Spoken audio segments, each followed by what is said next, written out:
Welcome back to Canadian Justice, where we're discussing terrorists at home. And we're joined now by Professor Christian Leuprecht. Christian is a professor at the Royal Military College and at Queen's University.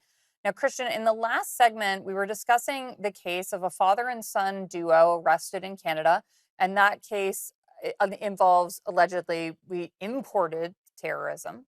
But the case I want to talk about with you is different. It's a case about a woman named Kimberly Pullman, who's from British Columbia, and she traveled to Syria to join ISIS. So, this is a 51-year-old woman. She's now been brought back to Canada from Syria, where she was held at a detention camp. But what can you tell me about the background of her case?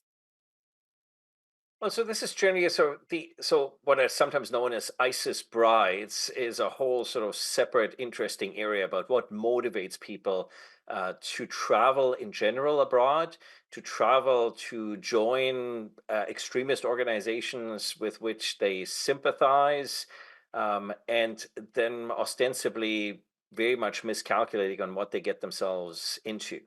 But one thing that we know about these types of individuals, so there's no sort of standardized pattern, but often they're individuals who are in circumstances where they find themselves very difficult to get out of.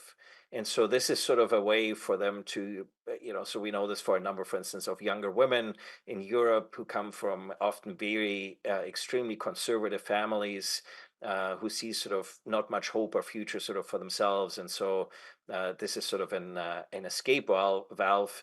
Now, of course, when you're in your youth, we've you maybe made smarter choices than I did, but as you know, in your youth, we often people make choices that afterwards they figure, maybe I should have chosen otherwise. So when people are older, it's that's a sort of much more a different sort of dimension, I think, to consider as a sort of in her case, because you think people are more mature, they would Yeah, make because in informed her case, decisions, she they was appreciate 51 context. years old. She wasn't, I know there's these British girls, schoolgirls who went to join ISIS allegedly, but Miss Pullman, in her 50s.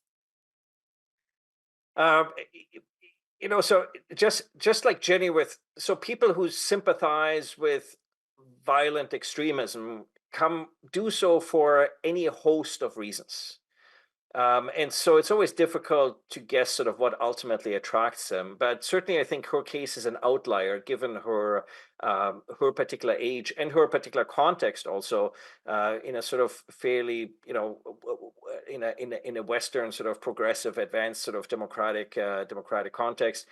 But it's often difficult to gauge personal and sort of familial circumstances. But the reminder for us all as Canadians is that ultimately any citizen in Canada risks being attracted to this type of ideology. And so we need to have effective frameworks in place to make sure that we deter people from making these types of decisions, where on the one hand, they are ultimately then shoring up organizations that are engaging in activities and violence that are clearly run counter to Canada's interests, expectations, values, and at the same time, we also, to some extent, need to protect them from themselves because it is costing the taxpayer a huge amount of effort and money. Hmm. First, of course, then they want to be repatriated. That can often be very difficult. Now we're going to end up having to lay charges. We're going to have to try to prosecute these individuals. So it's ultimately in no one's interest. And in a world where social media is ubiquitous, travel is relatively cheap, this is a phenomenon that I think Canada still needs to think long and hard about. How do we make sure we have effective frameworks in place so we don't get ourselves into this sort of situation in the future? So I know details in Miss Pullman's case are somewhat sparse, but do we know anything about the allegations about what she did when she was in Syria? I know there were some allegations of some of these ISIS bride women that they participated in ISIS propaganda. Do we know anything about what she did when she was there?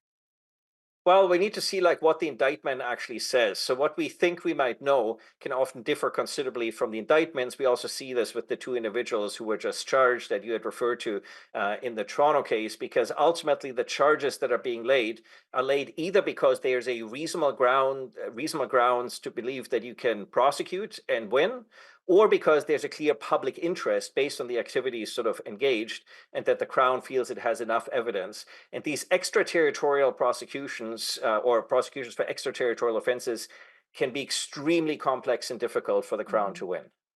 We've got to go to commercial break now, but when we come back, I want to talk about the decision of the government to bring Miss Pullman back to Canada, as well as some of the other women in similar circumstances. We'll be right back.